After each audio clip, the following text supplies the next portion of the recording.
मैं आपको धान की डेपोग मेथड जो नर्सरी लगाने की एक विधि है इसके बारे में बता रहा हूँ। यह एक आधुनिक और त्वरित उगाने वाली विधि है जिसका खोज फिलीपींस में हुआ था। अब यह भारत सहित सभी एशियाई देशों में ये उगाया जाता है। इस विधि से नर्सरी को डेवलप किया जाता है। इसके मुख्य फीचर इस प्रकार हैं। नर्सरी की अवधि बहुत कम दिन की होती है, 11 से 14 दिन में नर्सरी को उगाया जाता है। पौधे 11 से 14 दिन में तैयार हो जाते हैं। इसके लिए सीमित जगह की आवश्यकता होती है, लेकिन पानी की पर्याप्त आवश्यकता होती है। और जहां मशीन द्वारा ट्रांसप्लांटेशन किया जाए या जल्दी रोपाई करने की जरूरत हो वहां इस विधि का प्रयोग करना चाहिए। अब जो है डेपोग विधि के कौन कौन स्टेप हैं।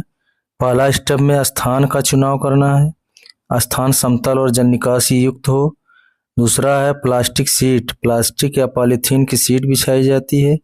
तीसरा है पतली मिट्टी या खाद की परत जो पॉलीथीन शीट के ऊपर 1 सेंटीमीटर से लगभग मोटाई में बिछा दी जाती है। नेक्स्ट है अंकुरित बीजों को पहले भिगोकर अंकुरित कर लिया जाता है।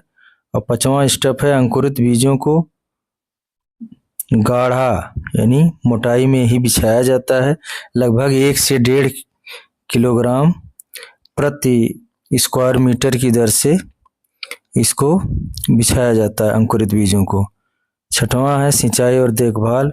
नियमित रूप से हल्की सिंचाई की जाती है और छाया और सुरक्षा का विशेष ध्यान रखा जाता है।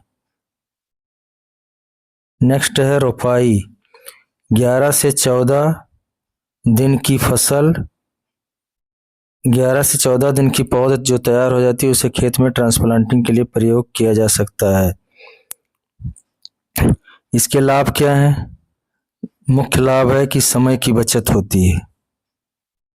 समय की बचत, 11 से 14 दिन में पौध तैयार हो जाता है। कम स्थान की आवश्यकता होती है, यानी कम स्थान में अधिक पौध तैयार कर सकते हैं।